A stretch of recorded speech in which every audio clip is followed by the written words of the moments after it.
Hello everyone. तो physics start करने से पहले एक लेक्चर होने वाला है, छोटा सा लेक्चर है कि how to fall in love with physics. तो इसमें अब जैसे मैंने कहा था मैं एनसीईआरटी और एच सी वर्मा इंक्लूड करूँगा। तो एच सी वर्मा का जो पहला पेज है ना, ये जो एच सी वर्मा का पहला पेज है, ये इंट्रोडक्शन टू फिज़िक्स वाला, ये पहला पेज है एच सी वर्मा का। तो इसमें क्या लिखा है देखो, ध्यान से सुनना क्या बोल रहा हूँ मैं। जो फिज़िक्स है वो हमारा जो भी एटमॉस्फेयर है तो छोड़ो, जो हमारा इन्वायरमेंट है उसी में प्रेजेंट है। तो इसका एक एग्जांपल दिया डॉक्टर रिचर्ड फेनमैन ने कि ये जैसे एक चेस है, तो चेस में ये जो एक बंदा बैठा है यहाँ पे छोटू, और यहाँ पे बैठा है मोटू, ठीक है। इनको ऑब्जर्व करने वाला है यहाँ पे पप्पू, ठीक है। तो ये जो छोटू है वो कैंडिडेट 1 है और ये जो मोटू है वो कैंडिडेट 2 है। तो छोटू कोई चाल चल रहा है और मोटू एक चाल चल रहा है। जो ये दो चाल चल रहे हैं उसको फिनोमिना कहेंगे, मतलब इन साइंटिस्ट ने ये कहा था। और ये जो चेस बोर्ड है वो क्या है, एक वो नेचर है, वो एक फिजिकल वर्ल्ड है, ठीक है। यानी ये फिजिक्स एक्सप्लेन कर रहा है फिजिक्स क्या है, कि जो चेस बोर्ड है वो नेचर है, उसको वो फिजिकल वर्ल्ड है, और एक छोटू और एक मोटू बैठा हुआ है यहाँ पे, और पप्पू इन्हें ऑब्जर्व कर रहा है। तो अब क्या है, इन्होंने चाल, छोटू ने चाल चली, ठीक है। इसको चेस के बारे में, पप्पू को कुछ नहीं पता चेस के बारे में। तो मोटू ने चाल चली और छोटू ने चाल चली, और पप्पू वहाँ से रूल्स समझता गया, वो अपने पापा को बताता गया, पापा ये रूल होते चेस में। तो इस चेस को देख के सर्टेन लॉज जो थे, मतलब जो पप्पू अपने पापा को बता रहे वो क्या बता रहे हैं, लॉज। यानी फिजिक्स में जो नेचर में कुछ चीज़ें हैं, जैसे जो हमारे साइंटिस्ट हैं उन्होंने जो लॉज बनाए, एक तो उसको हम पढ़ेंगे। हाँ, उसकी करेक्शन भी कर सकते हैं, लाइक लैपलेस करेक्शन आई थी। और जो ये चाल चल रहे हैं वो एक फिनोमिना हो गया, ठीक है। तो इन्होंने इसी तरह चेस बोर्ड की तरह ही समझाया कि फिज़िक्स क्या है, ये नेचर है, हमारे एनवायरनमेंट जो भी है हम इसमें फ़िज़िक्स समझ सकते हैं। मैं बोल रहा हूँ आपके तक आवाज़ पहुँच रही है, उसके ऊपर फिज़िक्स है। मैं हिल रहा हूँ, इसमें फ़िज़िक्स है। ये पेन पकड़ा है, इसमें फ़िज़िक्स है। रिकॉर्डिंग हो रही है, सब में फ़िज़िक्स है। यहाँ पे मैं जो लिख रहा हूँ, ये आपको स्क्रीन पे दिख रहा है, ये पेन कैसे चल रहा है, इसके पीछे फ़िज़िक्स है। ये सारा नेचर जो भी बना हुआ है, एनवायरनमेंट, हर चीज़ जो हो रही है उसके पीछे फ़िज़िक्स है। ये एरो बना रहा हूँ, ये ऐसे क्यों बना रहा हूँ, सब कुछ फ़िज़िक्स है।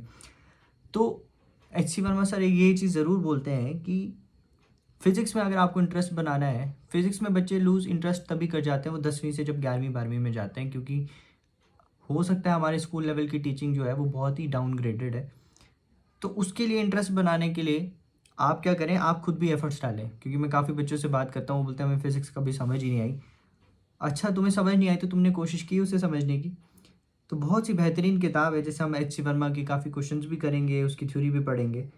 तो एच सी वर्मा सर ने उसको 8 साल में लिखा, और शायद यही एक कारण था कि मैं इतने सालों बाद मतलब दोबारा फर्स्ट टाइम ही सोच लो आप एच सी वर्मा सॉल्व कर रहा हूँ। तो स्कूल एजुकेशन को हमें बहुत स्ट्रॉन्ग करना है, और वही मैं कह रहा हूँ, लाइट जगी है, मैं ऐसे बैठा हुआ हूँ, हर चीज़ के पीछे फिजिक्स है, तो आपको वो समझनी पड़ेगी, ठीक है। अब यूनिट्स एंड डायमेंशन 11th का फर्स्ट बिल देखो, हम जो भी फिजिक्स पढ़ेंगे बहुत बेसिक से पढ़ेंगे।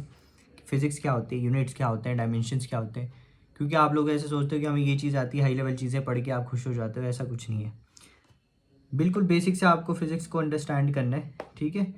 उसके अलावा जो यूनिट एंड डायमेंशन है, उससे तकरीबन 3 क्वेश्चन, देखो नीट में 3 क्वेश्चन आए हैं एक सिंगल चैप्टर से, 12 नंबर। तो और बहुत से ऐसे इंडिया में लोग होंगे, अगर 24 लाख ने पेपर दिए, 10 लाख तो ऐसे लोग होंगे जिनके फिजिक्स में 12 नंबर भी नहीं होंगे, ठीक है। देखो, अगर उसने सिर्फ फर्स्ट चैप्टर भी फिजिक्स का पढ़ा होता तो उसके 12 नंबर ईजिली आ जाते। फिजिकल क्वांटिटी क्या होती है, डायमेंशन क्या होती है, एरर क्या होते हैं, ये सारे हमें पहले चैप्टर में मिल जाएंगे, ठीक है। और फिर हम अभी तो मैं तुम्हें इंट्रोडक्शन दे रही थोड़ी सी कि फिज़िक्स क्यों इंटरेस्टिंग है, ये वो, ठीक है। हर एक चीज़ के पीछे लॉजिक जो है वो फिज़िक्स आपको देगी, हमारे इन्वायरमेंट में जो भी हो रहा है। इस तरह की जैसे फंडामेंटल्स ऑफ बेस क्वांटिटी क्या होती हैं, length, mass, time, introduction to physics, ये पहला चैप्टर एच सी वर्मा का। आप जो थ्योरी है वो मैं थ्योरी नहीं पढ़ाऊँगा, थ्योरी मैं बायोलॉजी की पढ़ाऊँगा, पर फिज़िक्स की थ्योरी आप खुद पढ़ेंगे। फिर हम यहाँ पे कुछ कुछ कॉन्सेप्ट्स वगैरह डिस्कस करेंगे, ताकि क्योंकि ऐसे अगर एक ही लाइन पढ़ने लगे तो काफ़ी टाइम लगेगा, ठीक है। उसके अलावा एनसीईआरटी अगर आपके पास है तो एनसीईआरटी की थ्योरी बहुत अच्छी है, क्योंकि कुछ बुक्स ऐसी होती हैं जिसमें न्यूमेरिकल एनसीईआरटी के इतने अच्छे नहीं है, पर थ्योरी बहुत अच्छी है, आप उसको पढ़ सकते हैं। न्यूमेरिकल आपके एच सी वर्मा के बहुत अच्छे हैं, तो इसको करेंगे हम, ठीक है। एनसीईआरटी फिज़िक्स की बहुत अच्छी है, केमिस्ट्री की गुड है, मैथ्स की तो बहुत पुअर एनसीईआरटी है, बायोलॉजी की एनसीईआरटी एक्सीलेंट है, ठीक है। तो हम इंजॉय भी करेंगे और कॉम्पिटिटिव लेवल भी आपका थोड़ा मैं बना दूंगा इंटरेस्ट, ठीक है। तो फिज़िक्स को बड़े इंटरेस्टिंग वे में पढ़ना है, ऐसे मत समझना mathematics is the language of physics, पर ऐसा नहीं है कि अगर आपको मैथ्स नहीं आती, फिज़िक्स के लिए बहुत बेसिक सी मैथ्स की ज़रूरत होती है, वो भी हम डिस्कस करेंगे। बिल्कुल बेसिक्स के हिसाब से आप पढ़ना और बहुत इंटरेस्ट बिल्डअप होगा। आप जैसे यूनिट डायमेंशन में पहले यूनिट सीखेंगे, फिजिकल क्वांटिटी सीखेंगे, फिर इसी ऑर्डर में आप मूव करना, डायरेक्टली आप अगले चैप्टर पे जाओगे तो आपका सीखना पढ़ना मुश्किल हो जाएगा। थैंक यू एवरीवन, मिलते हैं नेक्स्ट लेक्चर में। डिटेल में हम डिस्कस करेंगे फिजिकल क्वांटिटी क्या है ना, डायमेंशंस क्या है। Thank you.